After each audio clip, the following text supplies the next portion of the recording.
प्राण? नहीं, अभी जिनसे पूछा गया केवल वही बताएंगे, बाकी लोग माइक ऑफ करें अपना। सर उपप्राण बताना है, प्राण बताना है? उपप्राण बताना है जी। हाँ सर, हमारा जो सॉरी देवदत्त है, वो जम्भाई लेने में मतलब जम्भाई जब लेते हैं उसमें हमारा काम करता है। और नाग और कूर्म, नाग का कार्य है नाग का कार्य है, सॉरी सर, नाग निमेश उन्मेष में है। हाँ जी सर, नाग निमेश उन्मेष में है, मतलब अच्छा पलकों का अच्छा। झपकाना। और चलिए कोई बात नहीं, आप कुर्म का सर, धन्यवाद आपने बताया। और आप में से अब बताएंगे चेतन चंदेल जी। चेतन जी, जी सर। परसों आपने क्लास ली होगी। जी सर, मैं आधे में मेरा ब्रेक हो गया था नेटवर्क, लेकिन मैंने ठीक आधी है, ली थी हाँ, उसमें। शुरू की क्लास में मैंने बता दिया था जब शुरू हो रही थी। तो आप जो 5 प्राण हैं और 5 उपप्राण हैं, इनके आप कार्य बताएंगे।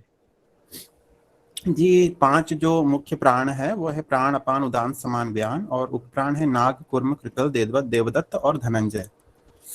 तो प्राण का जो स्थान है वो हृदय के निकट है। अपान का जो है नाभि से नीचे है। उदान का जो है हृदय से कंठ तक है। और समान जो है नाभि से हृदय तक का है। और व्यान संपूर्ण शरीर में व्याप्त होता है। जी। और और जो, उपप्राण जो है हाँ जी, उनमें नाभ जो है उसका स्थान है नाभि के थोड़ा ऊपर। कुर्म का जो है आंखों की पलकों में। देवदत्त जो है श्वसन नली जो होती है उसके ऊपरी किनारे में। और कृकल जो है वो श्वसन नली के, ये इसका भी स्थान जैसे होचरी के ऊपर और श्वसन नली के किनारे। और धनंजय जो है जैसे अस्थि, मांस, त्वचा, रक्त, जान तंतु, बाल आदि स्थानों पर मैं ये गौण आपसे प्राण है। घेरण संहिता के अनुसार पूछ रहा हूँ जी। हिरण संहिता के अनुसार तो सर। प्रीति जी, आप बता पाएंगे? प्रीति मालवीय जी। हाँ जी सर। हाँ, आप सर अच्छे से क्या इसको प्राण एक्सप्लेन कर सकते हैं, आप आयुर्वेदा से हैं इसलिए। हाँ हाँ जी सर। सर प्राण का एग्जैक्ट स्थान हृदय होता है। और अपान गुदा से, उदान कंठ से, और समान नाभि से, और व्यान पूरे शरीर से निकलता है। नाक, कुर्म, कृकल, देवदत्त और धनंजय ये उप प्राण है। नाक से उद्गार मतलब आपको इचकी और जो आती है डकार वो है। और कुर्म उन्मीलन है, मतलब पल के झपकना। और ये होता है कृकल भूख और प्यास को कंट्रोल करता है। और देवदत्त से झमाई आती है। और धनंजय से जब हम प्राण हमारे शरीर से निकलती है वो वायु धनंजय होती है, जिससे थोड़े समय तक गर्म और फूला हुआ मतलब हमारा शरीर रहता है। जी, बहुत अच्छा। अच्छा, शब्द किससे निकलते हैं? शब्द सर अपने जो प्राण वायु, अपने जो शब्द हैं वो अपने उदान वायु से शब्द निकलते हैं। धनंजय से। आप देखिए सर हाँ जरा। शब्द, ओके ओके सर, वो उपप्राण से शब्द जो निकलते हैं आखिरी वो धनंजय से ही निकलते, क्योंकि जो हम बोल रहे हैं तो वो जीवित अवस्था में ही होती है। मृत अवस्था में हमारे जब धनंजय प्राण वायु निकल जाती तो वो आवाज नहीं निकलती है। यस।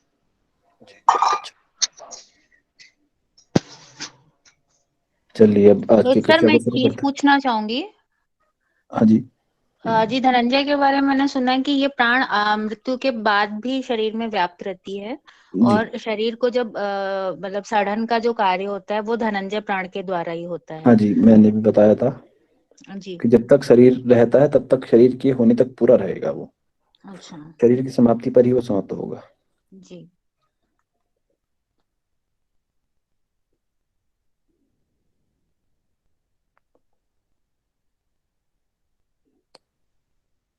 आप सभी को स्क्रीन दिख रही होगी।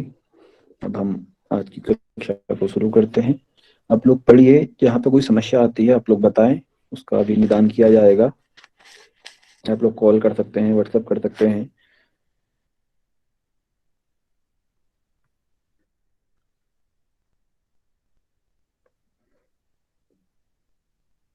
आज हमने भ्रामरी प्राणायाम पढ़ना है।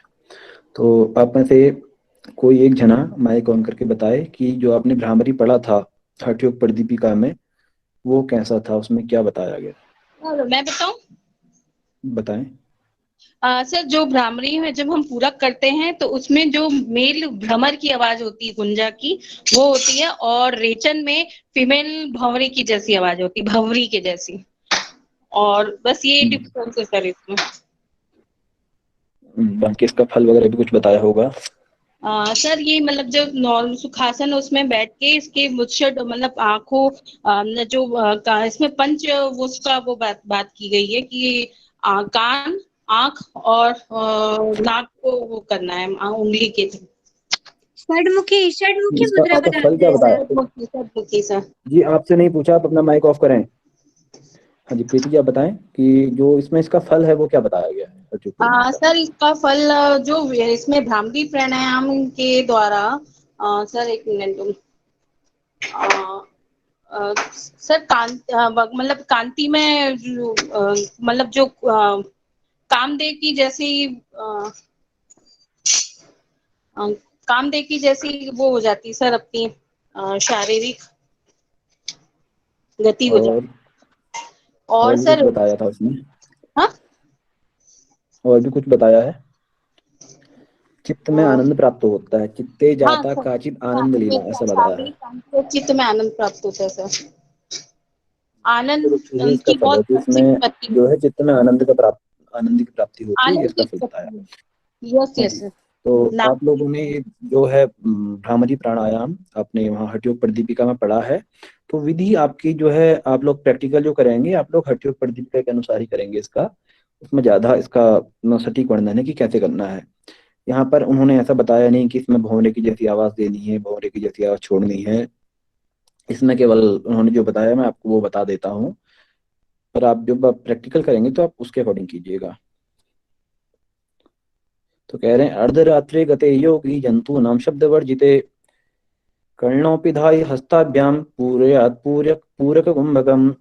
अर्धरात्रे आधी आधी रात्रि में, आधी रात में जब आधी रात हो जाती है, अर्धरात्रि गति योगी, उस समय योगी को किसी ऐसे स्थान पर जाना चाहिए या ऐसे समय पर आधी रात में कि जब जंतु नाम शब्द वर्जित है, जब जो जीव जंतु होते हैं जो जंगल में भी बहुत सारे मतलब आवाजें आती हैं जंतुओं की, तो वहां पर उनकी आवाज आना बंद हो जाए, वो शब्द वर्जित हो जाए उनका।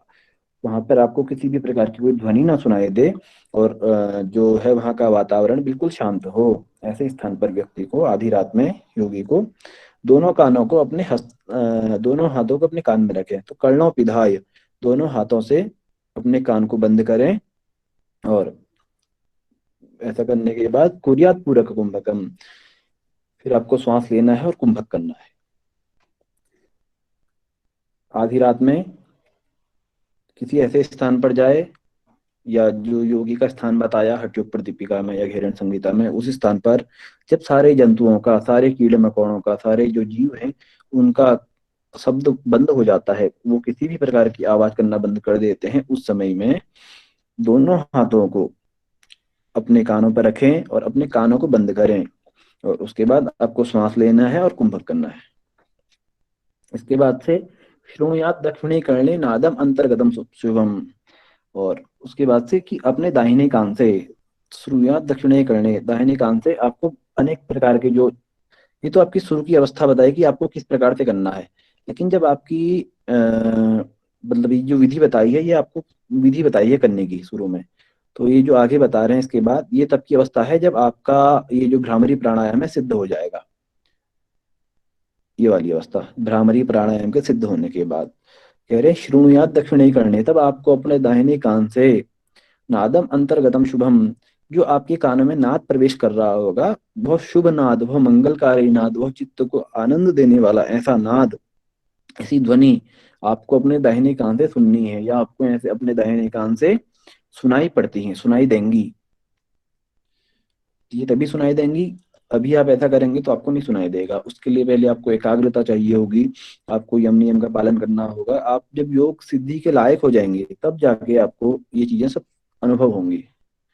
और उनमें भी जो आपको ध्वनि सुनाई देगी, उनमें किस किस प्रकार की ध्वनि सुनाई देगी, कह रहे हैं प्रथमम झिल्ली का अनादम, पहले जो है झिल्ली का अर्थात एक जो कीड़ा होता है झिंगुर जिसको बोलते हैं, वो जंगलों में बहुत होता है, बहुत आवाज करता है, भी भी भी भी, उस टाइप से पहले झिल्ली का नाद आपको सुनाई देगा, जो झिंगुर है उसका नाद, उसकी आवाज सुनाई देगी।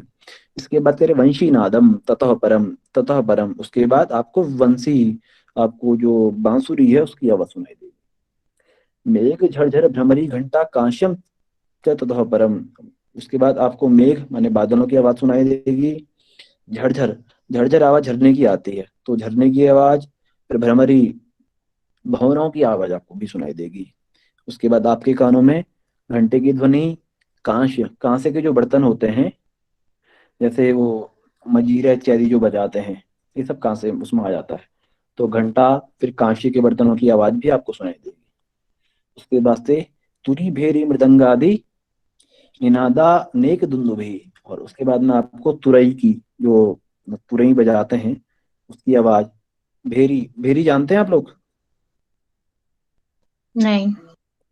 भेरी जो आप नेट में सर्च कीजिएगा, एक प्रकार से तबले जैसा ही दिखता है, वो जो मोटा वाला तबला होता है उस प्रकार से। तो उसमें युद्ध के समय बजाया जाता है, वो भेरी है। मृदंग, मृदंग माने ढोलक, मृदंग वैसे अलग ढोलक जैसा ही होता है, उसको अलग मृदंग कहते हैं। और मृदंग आदि, आदि माने बहुत सारे अलग अलग प्रकार के जो है आपको निनाद सुनाई देंगे, आपको ध्वनियां सुनाई देंगी। दुंदुभी, दुंदुभी युद्ध के समय बजती है। ये भी जो अब आपने रामायण देखी होगी, उस समय जब वो बजाते हैं बाहर से पिपरी जैसी, तो वो दुंदुभी होती है। तो आपको किस किस की आवाज सुनाई देगी? अपने दाहिने कान से कह रहे हैं कि पहले झिल्ली का, झिंगुर कीड़े की आवाज, बंसी की आवाज, बादलों की, झरने की, भौरों की, घंटे की, कांसे की, कांसे के बर्तनों की आवाज सुनाई देगी, तुरई की, भेरी की, मृदंग की, और जो है अनेक प्रकार की जो वाद्य यंत्र हैं जिनमें दुंदुभी आदि हैं, आदि यहाँ पर कहा है। तो आपको इस प्रकार से बहुत सारी आवाजें सुनाई देंगी। और जब आपको बहुत सारे आवाजें सुनाई देंगी, तो एवं नाना विधो नादो जायते नित्यम अभ्यसात, ये मैं आपको बता चुका हूँ कि ये कब आएगा। तो कह रहे हैं जो ये नाना प्रकार का, जो आपको विभिन्न प्रकार की आवाजें हैं, जायते नित्यम अभ्यसात, जब आप रोज अभ्यास करेंगे, नित्य आपको नाद का अभ्यास हो जाएगा, आपको भ्रामरी प्राणायाम का अभ्यास हो जाएगा, भ्रामरी कुंभक आप लगाने लगेंगे, तो उसमें सिद्धि प्राप्त होगी, तो आपको तभी ये नाना प्रकार की आवाजें, ये विभिन्न प्रकार की आवाजें सुनाई देंगी। और उसके बाद अनाहतस्य शब्दस्य, तस्य शब्दस्य यो ध्वनि, ध्वनि अंतर्गतम ज्योति, ज्योति अंतर्गतम मनः। अनाहत शब्द का अर्थ क्या है? अनाहत शब्द से यहाँ पे जो लिखा है हृदय, और जो उत्पन्न न किया जा सके, जो आहत नहीं करता हो। नहीं, मैं ये जी इस लाइन कैसे पूछ रहा हूँ, जो अनाहत शब्द है, अनाहत का जो शब्द है क्या है मतलब? सर जिसे किसी पे चोट करके ना प्रोड्यूस किया जाए जिस आवाज को। चलिए चलिए, अब मैं बता देता हूँ। जो हमारा अनाहत चक्र है, जिससे आप परिचित होंगे, मैं पहले इससे एक संबंधित धारणा पढ़ा चुका हूँ। कोई मुझे धारणा बताए इससे जो रिलेटेड धारणा है। मैंने 5 धारणाएं पढ़ाई थी पहले। वायवीय धारणा। वायु धारणा है, हाँ जी। तो उस अनाहत चक्र का जो स्वरूप है, वहां से अनाहत चक्र में कितने दल होते हैं उस कमल में? 16। सर पंखुड़ी तो 12 होता है, हाँ, दल 12 अंदर में 6 होते हैं। सर 12 होते हैं। 12 होते हैं, जो वहां पर 12 है। हाँ, तो अनाहत की जो ध्वनि है, वहां पर जो अनाहत चक्र में जो आपका कमल स्थित है, द्वादश दलात्मक कमल स्थित है, तो वहां से आपको एक विशेष प्रकार की ध्वनि सुनाई देगी। तो अनाहतस्य शब्दस्य तस्य शब्दस्य यो ध्वनि ही, जो अनाहत चक्र है, तो जब आप ध्यान करते करते अपने चक्रों पर पहुंच जाएंगे और आप अनाहत चक्र तक जाएंगे, अनाहत चक्र में से उत्पन्न जो ध्वनि होगी, जो शब्द होगा, जो नाद होगा, आपके कानों में प्रवेश करेगा। और उस नाद में क्या है? तो उस जो ध्वनि है, जो नाद आपको अनाहत चक्र से सुनाई दे रहा है, उस ध्वनि ही अंतर्गतम ज्योति, उस नाद के अंदर, उस ध्वनि के अंदर जब आप बहुत और अंदर जाएंगे, तो आपको ज्योति दिखाई देगी, एक प्रकाश दिखाई देगा, एक तेज पुंज वहां पर दिखाई देगा। और ज्योति ही अंतर्गतम मन, और आप पाएंगे उस प्रकाश के अंदर जाके कि आपका मन वहां पर विद्यमान है, आप अपने मन का साक्षात्कार करेंगे। और तन मनो विलयम याति तद विष्णु परमम पदम, और उस प्रकार से जब आपको मन का साक्षात्कार हो जाएगा तो आपको अपने मन को तन मनो विलयम याति, उस मन को उस ज्योति में विलीन कर देना है। और मतलब जो अनाहत चक्र है वहां पर कहा कि तद विष्णु परमम पदम, वहां पर ही भगवान विष्णु निवास करते हैं, तो वही बैकुंठ है, भगवान विष्णु का परम पद वहीं आपको प्राप्त हो जाएगा। इसको मैं एक बार और स्पष्ट करने की कोशिश करता हूँ कि जब आप अनेकों प्रकार से नाद का अभ्यास करेंगे तो आपको अनेकों प्रकार की जो है ये जो आवाजें निनाद सुनाई देगा। और इसके बाद जब आप अनाहत चक्र में प्रवेश करेंगे तो आपको अनाहत चक्र से उत्पन्न जो ध्वनि है, अनाहत चक्र में जो द्वादश दलात्मक कमल है वहां से उत्पन्न ध्वनि सुनाई देगी। और उस ध्वनि के अंतर्गत आपका मन होगा, एक ज्योति दिखाई देगी ध्वनि के अंतर्गत, और ज्योति के अंतर्गत मन है, और उस मन को तन मनो विलयम याति, उस मन को उस परम ज्योति में विलीन कर देना है। और वही ज्योति जो है वो साक्षात भगवान विष्णु की स्वरूपा ज्योति है, उसमें भगवान विष्णु निवास करते हैं। इसलिए जो आप अनाहत चक्र की सिद्धि कर लेंगे तो वहां पर साक्षात भगवान विष्णु विराजते हैं, ऐसा ग्रंथकार लिखते हैं। वहीं से आपको लय की सिद्धि हो जाएगी। तात्पर्य ये है लय की अर्थात नाद की।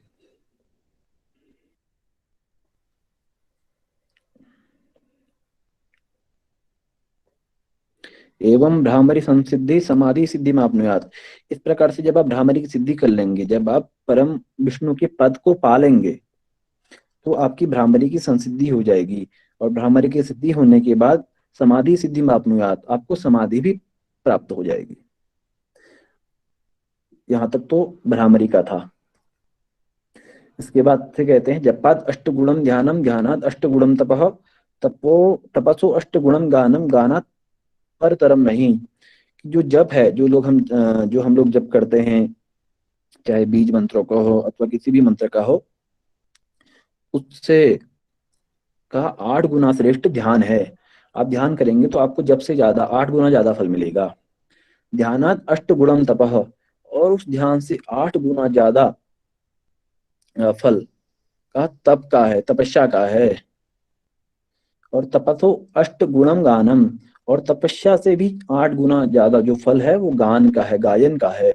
और गानात परतरम नहीं, और गायन से श्रेष्ठ कुछ नहीं है। तो गान का यहाँ पर तात्पर्य जो है संगीत अथवा जो भगवान की कथाएं हैं उनका गुणगान करना, जो वेद की ऋचाएं हैं जैसे सामवेद है उसकी ऋचाओं का गान करना, जितने भी हमारे शास्त्रीय संगीत है उनसे संबंधित जितनी भी चीजें हैं शास्त्र से संबंधित, उन सबका गान यहाँ पर गान से आ जाएगा। उस संगीत से श्रेष्ठ कुछ भी नहीं है। अभी जो संगीत है वो भगवान से बहुत जल्दी व्यक्ति को मिलाते भी है, और भगवान से बहुत जल्दी बिछुड़ने की विधा भी संगीत में है। संगीत का अर्थ ये नहीं कि जो आजकल गाने चलते हैं कि जो कुंडी मत खड़काओ राजा इत्यादि इत्यादि, मैं आगे नहीं बोलूंगा। तो इस प्रकार से फूहड़ता और अश्लीलता जिन गानों में भरी है वो गाने संगीत के अंतर्गत आते ही नहीं। संगीत माने बिल्कुल जो क्लासिकल है, प्योर भारतीय जो विशुद्ध शास्त्रीय संगीत है उसकी बात कही गई है कि उससे श्रेष्ठ कुछ भी नहीं है।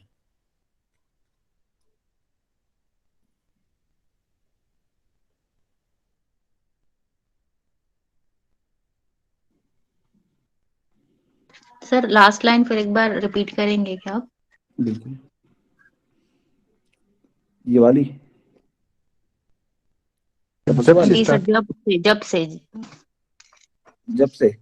जब से 8 गुना ज्यादा फल ध्यान का है, ध्यान से 8 गुना ज्यादा फल तप का है, तप से 8 गुना ज्यादा फल गान का है, और गान से श्रेष्ठ कुछ भी नहीं है। ऐसा स्पष्ट हुआ होगा? जी जी।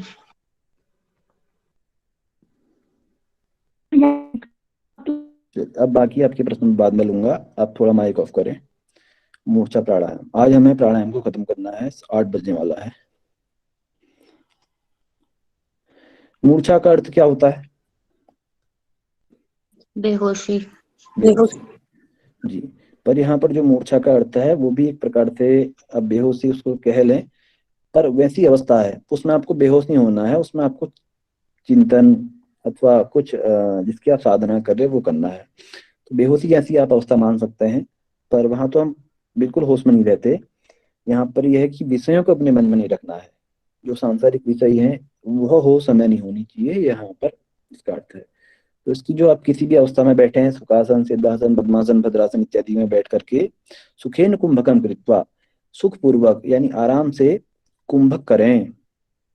कुंभक किस अवस्था में करना है, तो कह रहे हैं भ्रुवोनंतरम, पहले जब आप किसी आसन में बैठेंगे, आसन में बैठने के बाद आपको अपनी जो दोनों भ्रिकुटियां नजरें हैं, दोनों नेत्र हैं, वो दोनों भ्रिकुटियों में समाहित कर लेने हैं। यानी आपकी नजरें दोनों भौहों के मध्य में होंगी और उसके बाद से सुखपूर्वक कुंभक करना है, आराम से रिलैक्स होकर कुंभक करना है। और फिर कह रहे संत्यज्य विषयान सर्वान मनश्च, अपने मन से सारे विषयों को, संसार के जितने भी जो चित्त है आपका, उस चित्त की जितने भी वृत्तियां हैं उनका निरोध कर लेना है। यानी अपने मन को सांसारिक विषयों से खींच करके अंदर की ओर को मन को अंतर्मुखी कर लेना है। और सर्वन मनोमूर्छा सुख प्रदा, इस प्रकार से जो ये सुख प्रदायक अवस्था है, आपको इसमें विशेष सुख मिलेगा, इसी को मूर्छा प्राणायाम कहते हैं। जब आपको संसार के किसी भी विषय में कोई आसक्ति नहीं रहेगी, सारा आप विषयों को त्याग करके सारा ध्यान आप अपने अंदर समाहित कर लेंगे, तो ये अवस्था आपको सुख प्रदान करने वाली होगी, और इसी को मूर्छा प्राणायाम कहा गया है। और जो हमारे यहाँ कहावत है कि यद पिंडे तद ब्रह्मांड, जो संसार में बाहरी चीजें हैं वही चीजें हमारे सारे अंदर भी हैं शरीर में। और दुनिया में इतना आनंद कहीं नहीं है जितना अपने चित्त में, अपने में खो जाने में आनंद है। तो बाहर की चीजों से ज्यादा आप यदि अंदर का ध्यान करेंगे तो वो ज्यादा अच्छा है। आत्मनि मनसो योगात आनंदो जायते ध्रुवम। और इसमें ऐसा क्या होता है, तो कह रहे आत्मनि मनसो योगात, इसमें योग के द्वारा आप अपने से मिलेंगे, आपको आत्मा का अनुभव होगा, और निश्चित रूप से आपको आनंदो जायते ध्रुवम, निश्चित रूप से आपको आनंद प्राप्त होगा, आपको आत्मा का अनुभव होगा। आत्मनि मनसो योगात, इस योग के द्वारा आपको आत्मा का अनुभव होगा, आपको आत्मा की प्राप्ति हो सकती है। इस प्रकार से मूर्छा प्राणायाम।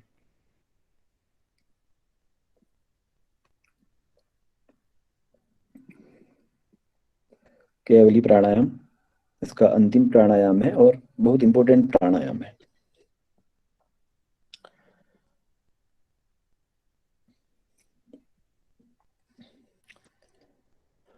आपने एक मंत्र सुना होगा, हंस, सुना है किसी ने?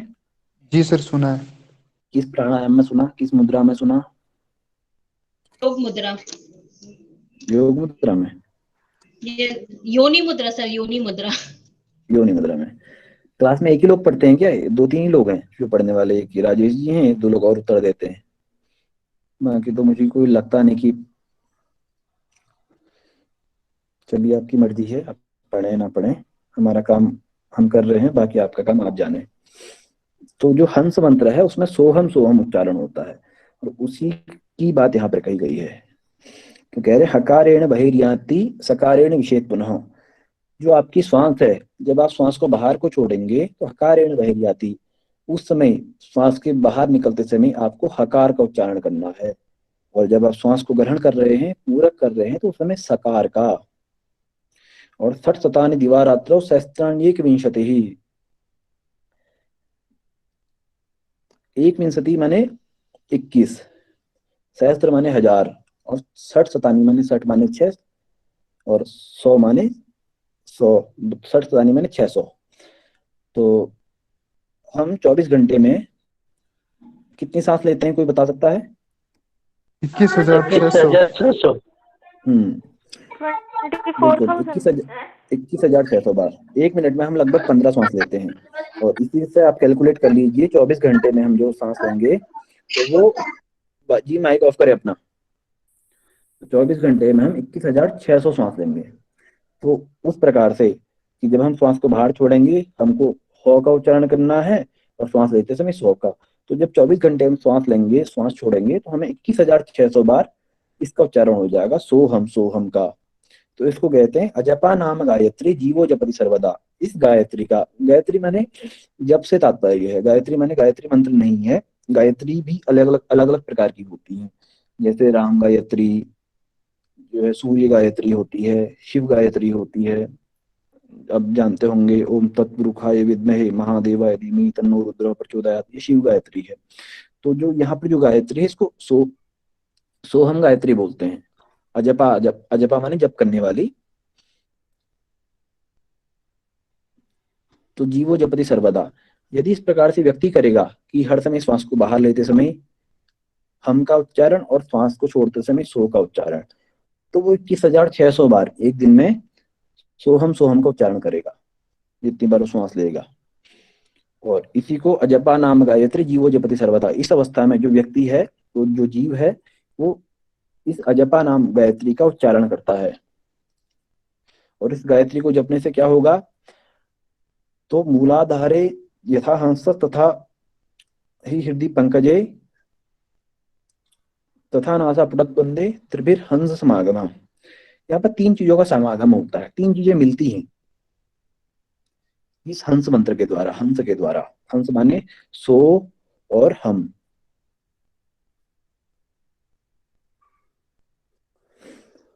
तो 3 चीजें कह रहे हैं कि जब आप श्वास प्रश्वास करेंगे, तो हम पहले भी कई बार पढ़ चुके हैं कि आपको प्राण को अपान में मिलाना होता है।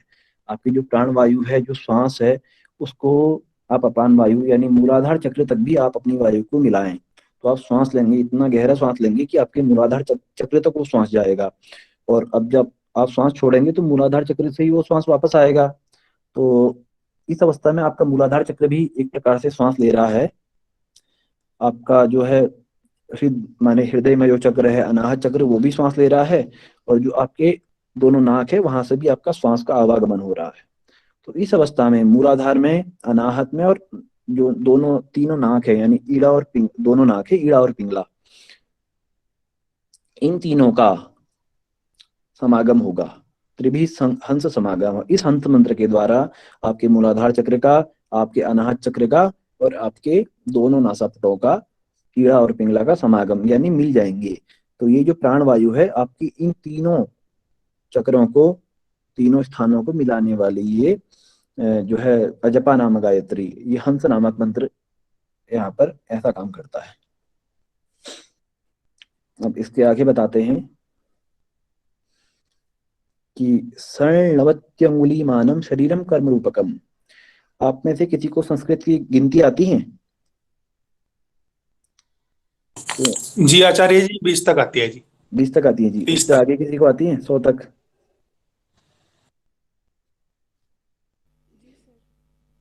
किसी को नहीं आती? की आती है ब्रदर जी, सिर्फ 100 की आती है। 100 की आती है? 100 तक आती है ना, मतलब? नहीं, 100 तक नहीं आती, सिर्फ 100 की आती है। अच्छा, सर्णवती माने होता है 96, नवती माने 90 और स्वर्ण माने 6। तो हमारे जो शरीर का माप है, मानव शरीर का, आप आगे जो है वशिष्ठ संहिता पढ़ेंगे, उसमें भी बताया है। और इसके अलावा चरक इत्यादि ऋषियों ने भी हमारे शरीर का माप 96 अंगुल बताया है। तो स्वर्णवती अंगुली मानम शरीरम कर्म रूपकम, हमारी जो शरीर का माप है, जो शरीर की लंबाई है पूरी, तो कह रहे 96 अंगुल है।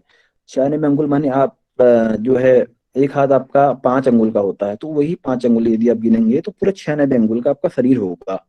मैं आपको एक चार्ट ग्रुप में भेज दूंगा, उसमें बताया है कि हमारे कौन कौन से अंग कितने कितने अंगुल के हैं। तो उसके हिसाब से 96 अंगुल का हमारा शरीर है।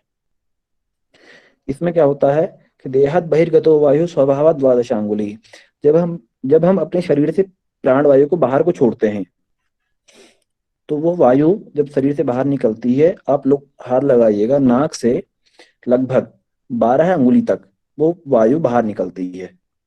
आपके नाक से आप गिनिए तो 12 अंगुल तक आपको आपकी वायु का स्पर्श आपको महसूस होगा। तो देहत बहिर्गतो वायु स्वभावत 12 अंगुली, जो स्वाभाविक, जो मतलब बिना किसी क्रिया के जो स्वाभाविक वायु है, वायु का स्वाभाविक क्रम जो है, वो 12 अंगुल हमारे शरीर से बाहर निकलते समय ऐसा होगा। और जब हम कोई कार्य करते हैं, तो हम कार्य को करते समय हमारे श्वास प्रश्वास की गति अपने आप बढ़ जाती है, धड़कनें तेज हो जाती हैं, और उसके बाद हम जोर जोर से सांस लेते हैं, सांस छोड़ते हैं। तो ये तो स्वाभाविक बात कही है कि स्वाभाविक में 12 अंगुल होगा। पर जब आप गायन करेंगे शास्त्रीय संगीत का, तो उस समय भी खूब आलाप करने होते हैं। उस समय आपकी जो श्वास की गति होगी वो 16 अंगुल हो जाएगी बाहर निकलते समय। भोजन करते समय विंशतिस तथा 20 हो जाएगी। चतुर्विंशांगुले पंथे, जब आप यात्रा करेंगे तो यात्रा में भी आप थकते हैं, श्वास प्रश्वास करते हैं, तो उस समय श्वास और बढ़ जाती है, तीव्र हो जाती है। तो श्वास की बाहर निकलने की गति जो मात्रा है वो 20 अंगुल हो जाएगी, सॉरी 24 हो जाएगी। चतुर्विंशति, 20 तो भोजन में होगी। चतुर्विंशति पंथे निद्रायाम त्रिदश अंगुली, और नींद में जो है आपकी श्वास की जो है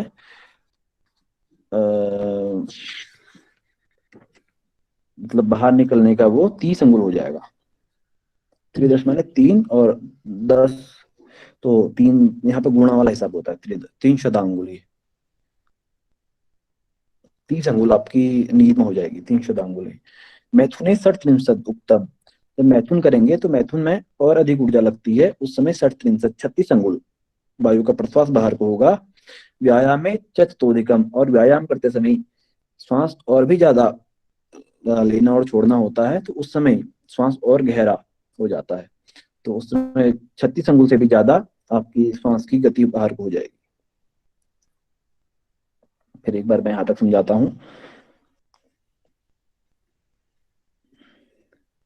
कि जो हमारे शरीर का मान है 96 अंगुल है, यानी 96 अंगुल हमारे शरीर की लंबाई है। उसमें जब हम शरीर से वायु को बाहर को छोड़ते हैं तो स्वाभाविक वायु शरीर की 12 अंगुल हमें महसूस होती है स्वाभाविक अवस्था में। गायन करते हैं उस समय 16 अंगुली, भोजन करते समय 20 अंगुली, यात्रा करते समय 24 अंगुली, सोते समय 30 अंगुली, मैथुन करते समय 36 अंगुली, और व्यायाम में उससे भी ज्यादा महसूस होती है। हमारे यहाँ इसलिए कहा कि स्थिरम सुखम आसनम, हम लोग योगा वाले जो है व्यायाम को महत्व नहीं देते हैं, आसन में बैठने को महत्व देते हैं, और एक आसन में सुखपूर्वक बैठने को हम लोग जो है आसन की कोटि में कहा गया है। और उसमें श्वास प्रश्वास आप कोई काम तो कर नहीं रहे होते हैं, तो श्वास प्रश्वास अपने आप कम हो जाएगा, और कम होगा तो फिर आपकी उम्र बढ़ेगी। क्योंकि हमारे यहाँ, मैं पहले जब प्राणायाम शुरू किया था तब बताया था कि भगवान ने हमें सांसें दी हैं गिन के, तो हम उस श्वास को जितना रोकेंगे, क्योंकि प्राणायाम भी इसका है कि तस्मिन सति श्वास प्रश्वासयोर गतिर्विच्छेद प्राणायाम।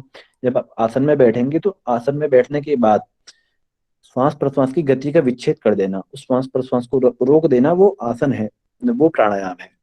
और व्यायाम करेंगे तो व्यायाम में तो श्वास प्रश्वास और ज्यादा होगी, तो आप जितनी ज्यादा श्वास लेंगे तो आपकी उम्र कम हो गई। पर आप आसन करेंगे और आसन के बाद प्राणायाम करेंगे तो प्राणायाम करने के साथ आपकी जो है श्वास कम होगी और आपकी उम्र बढ़ जाएगी।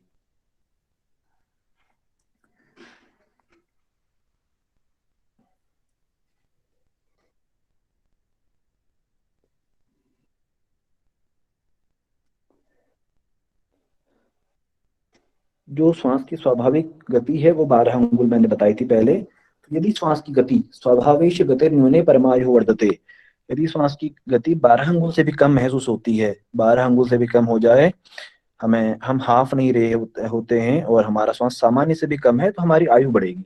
यानी हमने जो श्वास लिया, बहुत गहरा लंबा श्वास ले लिया, तो हम उसको धीरे धीरे छोड़ रहे हैं, तो धीरे धीरे छोड़ेंगे तो 12 अंगुल से भी कम हो जाएगी, और कम होगी तो हमारी आयु बढ़ेगी, स्वाभाविक है।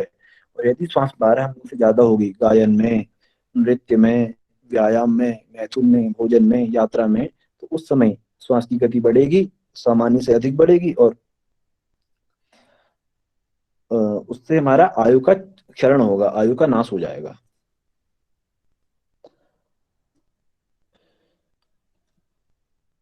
इसलिए योगी को चाहिए कि तस्मात् प्राणे स्थिते देहि मरणम नैव जायते वायुना घट संबंधे भवेत् केवल कुंभके।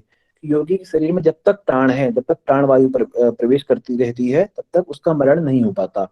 और जब प्राणवायु बाहर से निकल जाएगी, शरीर से निकल जाएगी, तो आदमी की मृत्यु हो जाएगी। इसलिए वायुना घट संबंधे भवेत् केवल कुंभक, प्राणवायु और शरीर का, इन दोनों का संबंध कब होगा, तो कह रहे भवेत् केवल कुंभके, केवल कुंभक के साथ ही। यदि आप केवल कुंभक करेंगे, केवली प्राणायाम करेंगे, तो इस प्राणायाम के द्वारा ही एक लंबे समय तक आपके शरीर का और प्राणवायु का संबंध स्थापित होगा, और इससे आप जल्दी मरेंगे नहीं, आपकी दीर्घायु होगी ऐसा ग्रंथकार लिखते हैं। तो कह रहे हैं कि यावत जीवम जपेन मात्रम जपेन मंत्रम अजपा संख्य केवलम अद्यावधि धृतम संख्याम विभ्रमम केवली कृते। कि योगी को जब तक जिंदा रहे या कोई जीव व्यक्ति जब तक जिंदा रहे तो उसको हर समय अजपा मंत्र का जाप करना चाहिए, जो सोहम सोहम मंत्र है उसका जाप करना चाहिए। और अद्यावधि धृतम संख्यम विभ्रमम केवली कृते। और योगी को चाहिए कि जो वायु की जो सामान्य गति है यानी 12 है, जो 12 बार आदमी 12 अंगुल व्यक्ति बाहर को श्वास छोड़ता है, तो उस गति को भी कम करने के लिए हमेशा अद्यावधि धृतम संख्यम विभ्रमम केवली कृते, नित्य ही हर समय उसको केवली कुंभक का सहारा लेना चाहिए। जब आप 21,600 बार केवली कुंभक को करेंगे एक दिन में, तो आपकी जो वायु की स्वाभाविक गति है उस गति में कमी हो जाएगी। जो 12 अंगुल है वो घट के 8 भी आ सकती है, 6 भी आ सकती है। तो उस गति को आप कम कर सकते हैं। और अतएव ही कर्तव्यो केवली कुंभको न रहे, इसलिए योगी को चाहिए कि वह केवली कुंभक का सहारा ले।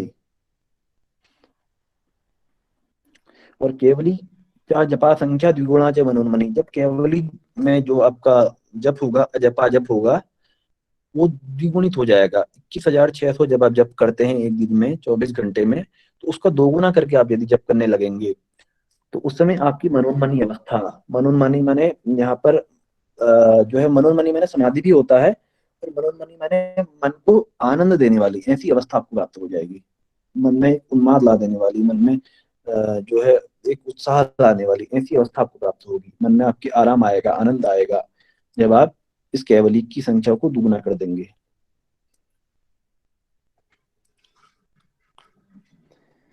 नासाभ्यम वायुमाकृष्य केवलम कुंभकम चरेत एकाधिक चतुष्षष्टि धारेत प्रथमे दिने।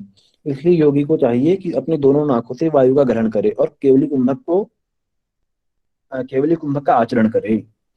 और एकाधिक चतुष्षष्टि धारेत प्रथमे दिने, जब इसके अभ्यास करने की बात करते हैं तो एक ही दिन में तो 21,600 बार होना असंभव है, कोई व्यक्ति कर नहीं पाएगा। तो शुरुआत कैसे करनी है ऐसा बताते हैं कि एकाधिक चतुष्षष्टि, एक से लेकर चतुष्षष्टि यानी 64 गिनती तक, 64 मात्रा तक आपको पहले दिन में इसका अभ्यास करना है। पहले दिन आपको इसकी जो जप की मात्रा है सोहम सोहम सोहम का, वो 1 से लेकर 64 तक आप इसका अभ्यास कर सकते हैं।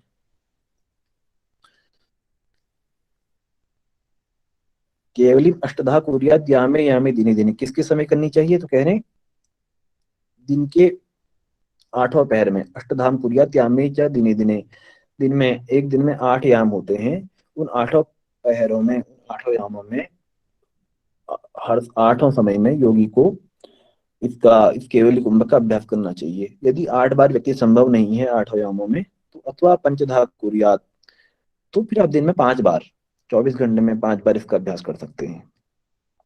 प्रातः, मध्याह्न, सायाह्न, मध्यरात्रि और चतुर्थक, इन 5 टाइम में। कह रहे प्रातः सुबह के समय, प्रातः काल में, अथवा दिन में मध्याह्न काल में, अथवा सायं काल में संध्या काल के समय, अथवा मध्य रात्रि में आधी रात में, अथवा चतुर्थक जो रात्रि का जो पहर है उसका चौथा अंश, जब आपकी रात्रि समाप्त होती है तो उस अंतिम पहर के अंतिम समय में इसका आप अभ्यास कर सकते हैं। तो पूरे दिन को 5 बराबर भाग बांटने में आपका जो जो समय आएगा, सुबह, दिन में, शाम, आधी रात में, और जो सुबह के टाइम जब आपकी रात खत्म होगी उस समय आपको इसका 5 टाइम अभ्यास करना चाहिए।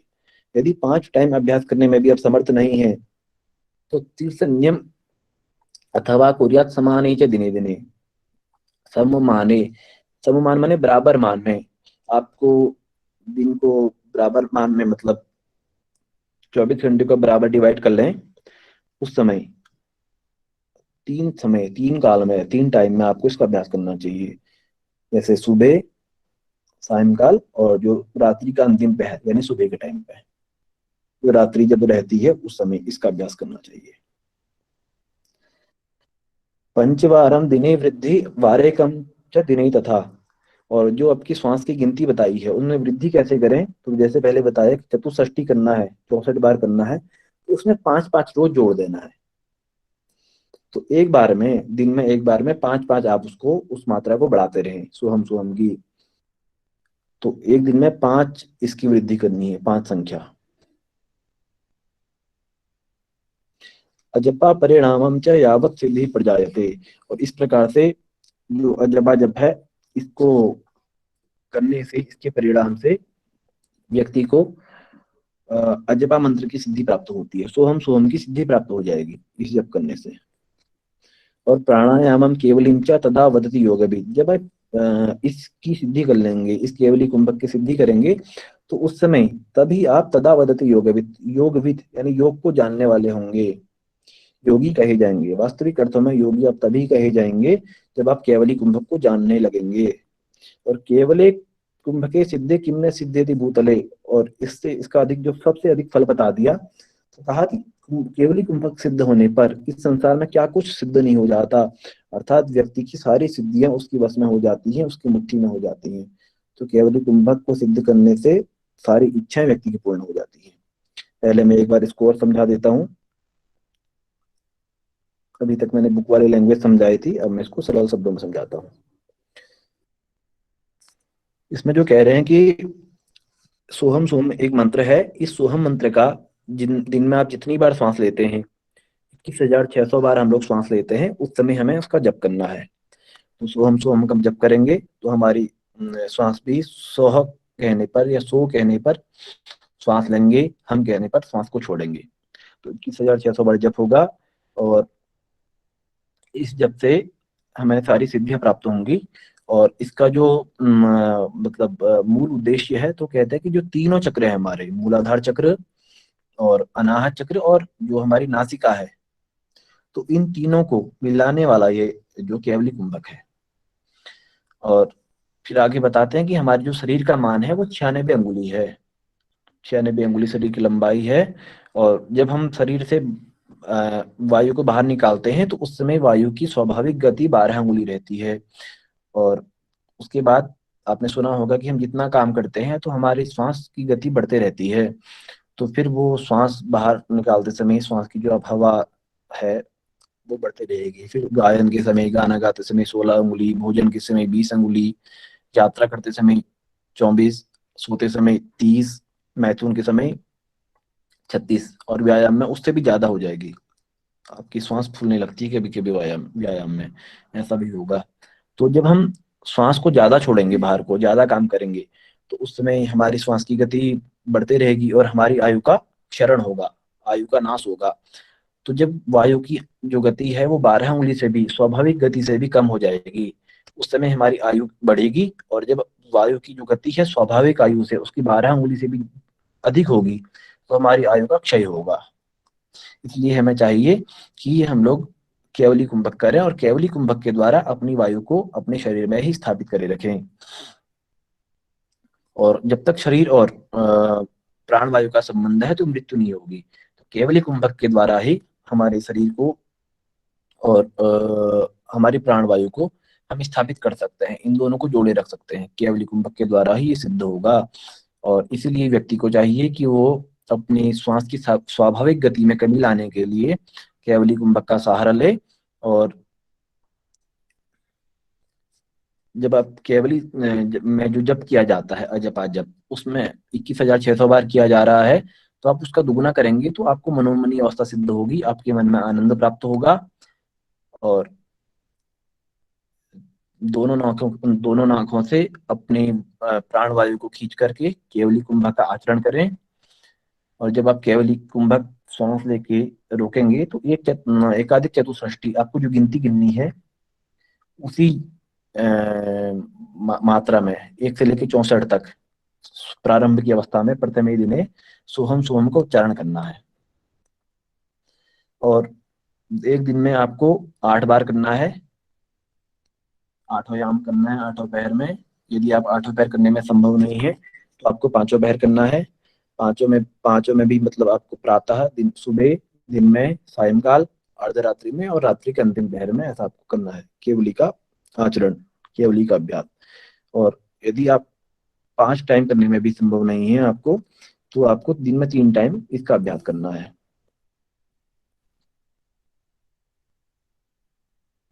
और एक दिन में आपको इसकी संख्या कितनी बढ़ानी है, तो कहते हैं 5 बार आपको एक दिन में इस जप में वृद्धि करनी है, इसकी मात्रा में वृद्धि करनी है, सॉरी। और जब आप इस प्रकार से रोज इसको अभ्यास करेंगे तो आपको इस अजपा जप में सोहम सोहम मंत्र की सिद्धि प्राप्त होगी, और तभी आप योगविद कहलाएंगे, आप योग को जानने वाले कहलाएंगे। और केवल की सिद्ध होने पर इस संसार में क्या कुछ सिद्ध नहीं होता, अर्थात आपको सारी सिद्धियां प्राप्त हो सकती हैं, ऐसा इसमें कहा गया। तो हमारा ये प्राणायाम वाला प्रकरण पूरा हुआ। यदि आपको कुछ समस्या है, इसमें कुछ पूछना हो तो आप अवश्य पूछें। सर ये जो 12 अंगुल एक मिनट में क्षमा चाहूंगा रोहित सर, 1 मिनट के लिए क्षमा चाहूंगा। कन्हैया जी रिकॉर्डिंग ऑफ कर दीजिए। हाँ जी 1 मिनट बस।